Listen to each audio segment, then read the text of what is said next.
What is going on, guys? Jack here and welcome back to another episode of the Portsmouth Career Mode series.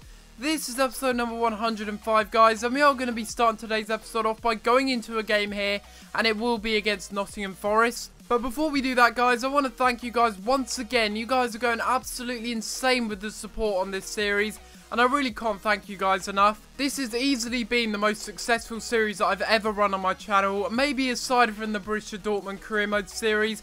But I enjoy it a lot. I enjoy this series a lot, and it's good to see that you guys do too.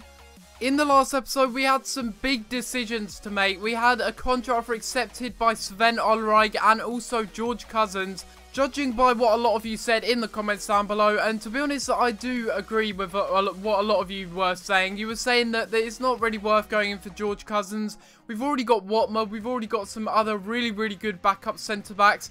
With regards to the deal for Ulreich, though, this is a very interesting deal. A 31-year-old goalkeeper. He is 84 overall. And I think this guy could be the final piece of the jigsaw that we are trying to build a very strong team here at Portsmouth. It is a little bit gutting to see McCarthy going the other way, but what is also a little bit more gutting is that Tom Heaton is now going to be dropped, and he is going to be the second choice goalkeeper now. Although I still want to give this guy some game time because he really is a very good goalkeeper. Ulreich, on the other hand, has some very nice stats. He could be, like I did say earlier, the one player that we do need to completely transform this side into a side that is capable of winning some silverware this season. As well as that, it's not like he's a young goalkeeper, which is a good thing, to be honest, because it means that he will be growing. He's at the peak of his career in career mode, and I'm hoping we will see some very nice growth from this goalkeeper. Welcome to EA Sports live coverage of the Barclays Premier League. It's Portsmouth against Nottingham Forest. Time we headed straight for Portsmouth.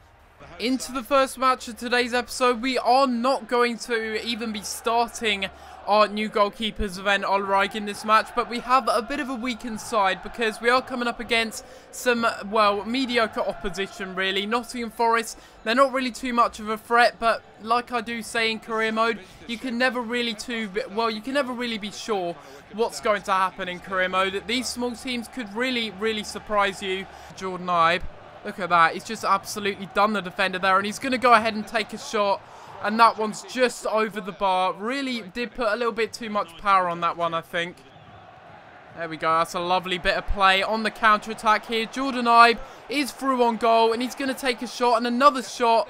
And very lucky to turn in the rebound there. But it is Jordan Ibe who does end up getting the goal. We're going to do a little bit of dead fish on them, because they should not have pushed so many players forward. Ben Foster should have done a lot better there. Look at that. A poor shot. A poor save. Palming it right into the path of Jordan Ibe. He gets the goal. Fantastic start to this match. Really good counter-attack in football. And now we've got to hold on to our lead. We've got to be wary of them cutting inside here. Dele Alli does get out-muscled there. And that really isn't that good. But Milosevic, ever so reliable. Making a very good block once again. There we go. A lovely pass into Zivkovic there. And we're unable to get to the rebound. What an interception that was. This team is so fun to play with. You don't even know, guys. It really is a joy to play with. We've got players like Prosperi. And the formation in general, really, just makes it a very fun team to play with. Even though we are on Legendary.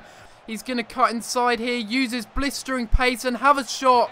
And Ben Foster, again, making a really good save. He's really not kicking that well today. And we win it back once again. And I see the run of Zivkovic. Can he get down onto it? Yes, he can. And what a goal it is for Zivkovic. His first goal in the Premier League. He makes his mark on the Premier League. And to those people that were doubting him, that is exactly why I wanted to buy him. He can do stuff like that. And that is a wonder goal by Zivkovic. Really good goal. Taking it down and, well, really good finish into the back of the net. That's what you'd expect from him. He's got 91 finishing, and it's Zivkovic and Jordan Ibe that are on the score sheet now.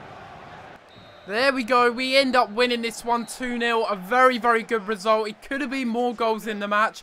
Ben Foster had to make a couple of very good saves from Jordan Ibe's shots on goal. But overall, it's a very good performance in the match. Really starting to show that we are a title contending side this season. And of course it was Jordan Ibe that gets man of the match. He got a goal and an assist, and look at that. Very, very dominant display and a very, very good result. 3 points. I couldn't ask for any more than that. Oh, that is a little bit sad, isn't it? We're going to be seeing Rolando Aarons leave the club for 4.8 million to Aston Villa. That is a little bit of a shame, I will be honest, because he was a player that we had in the first season. Hopefully he can do a little bit better for Aston Villa. It's a shame, like I did say, that he is leaving, but it's better that he does go to a club that he will be getting game time at.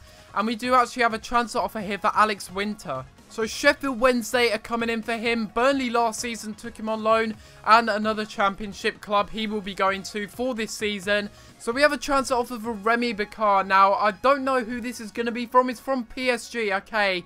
So I guess that kind of makes sense, as he is a French player. Despite this though, I don't even know why he's on the season-long loan list. This must have been from last season or something, because I never once put him on the loan list. I want him to be a kind of an impact sub, and because of that, I am going to go ahead and reject this and hope that I get some transfer offers for other players that I do actually want to sell. I may even actually remove him from the season-long loan list as well. We now have the second game here, and it is going to be against Swansea City. We need to go ahead and set up the team for this match. And as you can see by the league table, Swansea are doing very, very well. Swansea have had an amazing start to this season. They're currently in second. I know we're only 2 games in. We are undefeated as well as them. So it's going to be a very, very good test in this match. They're getting it inside into Balde. And Heaton makes a very, very good save there. I've been looking at Obeng as a possible transfer target, and he's getting inside now, passing it inside, and they get the first goal of the game, and it is Balde that gets the goal. They were putting a lot of pressure on us after the first few minutes in the game. Don't know what I was doing really, don't know what Tom Heaton or any of the centre-backs were doing there, but Balde manages to get in front of the defenders, and he gets his second goal in the Premier League within 3 games. Play that one into Hong Chul, and he really does bring in a brilliant delivery there. We hit the bar, and then oh my god, how did we not score there? How did we not even get a penalty? Big Romano got taken out. I don't even know what happened there, because it all happened so fast. Oh my god, Montero didn't even realise he had that in his locker. And that was an ambitious effort, but it pulled a save out of Tom Heaton yet again. Funnily enough, we have a completely changed defence. We have our first team defence at the back, and we are struggling to defend. It's as simple as that. It really is strange. And maybe I should actually be giving Balanta and Milosevic more of a run in the team. Oh my god. Jesus, this Balde guy, or Balde, whatever his name is, he's just scored a wonder goal against me. What am I meant to do about that? Jeez, that is why they are almost at the top of the table. Look at that. What can I do about that? Nothing. Even if I would have had Ulreich in goal, he wouldn't have saved that. Yes, you won it back really well there. Zivkovic is going to go for a shot, and he hits the bar. How unlucky is that? We should have scored our own wonder goal, but Zivkovic gets unlucky again, and that's the second time that he's hit the woodwork. I don't know what to say about that. I did everything right and more. I mean, Swansea, they dominated in possession. Don't get me wrong, they deserved to win. They were more clinical than us. Zivkovic was so unlucky. He could have scored twice in that game. One from a header and one from so far out. But instead it is Balde that gets an absolute screamer himself. And he also gets a header himself. So what Zivkovic didn't do, Balde did, basically, in this match. And in the end, we didn't deserve to win. It's as simple as that. Now I can understand why Swansea were top of the table, but now we are going into transfer deadline day, and we will have to wait and see what kind of signings that we can make. If we do make any signings, I'm probably just going to look to sell some players. Transfer offer for Felipe Campos. I don't want to be selling this guy, but Stoke have come in for a 16 million bid for this guy. I could get 21.6 to 32.5 million for this guy, and you know what I'm going to do? I'm going to counter offer 32 million. 32.5 million. If they go ahead and accept that, that would be one of the best deals that we've managed to pull off in this series so far. I highly doubt that Stoke City, of all clubs, have that amount of money to spend on a right back, but they may prove me wrong. Nope, they aren't going to prove me wrong. Like I said beforehand, 33 million, otherwise you're not going to be taking him away from me. I just want a transfer offer, that's all I want. I don't want these constant back and forth things from Stoke. You know what I'm going to do? I'm just going to reject it, because they are really starting to annoy me now. 6 hours left in the transfer window. Let's see what kind of offers or emails that we do get back. So I inquired for a few players just out of interest, and we did actually have a transfer offer accepted for Leroy Fer. Now, I'm not really too sure about this. I think it would be a good deal if we do go in for it. We don't need Thauvin anymore. That's the whole point of this deal. Seems like a bit of a pointless deal on paper, but I can't sell any players anyway. So this is all that I can do, really. Just offer players in swap deals. See if we get any more emails back. We got 3 emails in our inbox, and we have a transfer offer here for David Ryan. So let's take a little look at this one. It's from Barcelona. Wow, okay then. So, do I sell this guy to Barcelona? How many hours have we got remaining of the transfer window? We got 4 hours. So I could easily bring in a replacement for this guy. Even though he's a youth player anyway, and he is a reserve player, I could spend some money if I end up selling him. But I don't know. I'm going to counter offer... Should I counter offer 18.5 million? Or should I counter... Yeah, 18.5 million. I'll go for that. And if they go ahead and accept that, then that'll be a very, very good deal with regards to the David Ryan deal and whether Barcelona end up splashing the cash. So they don't end up doing that. After thinking about it a lot, I just don't think it's worth us going in for Leroy Fer. It wouldn't make any sense. It's worth just keeping Thauvin and then maybe selling him on in January, instead of us losing out and getting a lower overall player that's a little bit older. So that'll be the end of the transfer window. Could have ended up signing Leroy Fer on deadline day, but in the end I decided not to, and we could have also sold Campos to Stoke. Can already see that we've got some nice growth in there, and already Sven Ulreich has gone up to 84 overall, and I will be playing him in the next match, in the next episode, so don't you worry, guys. Yedlin's growing. We've also got Lascelles up to 85 overall now, looking like a very good centre-back. And we also have Chaloba, who's surprisingly gone up to 83 overall. Didn't think he'd end up growing anymore. We then have Bigger Romana up to 78 overall. He's been here since the beginning, and another player that I just don't want to sell. He's been very, very good for us. Prosperi also very good.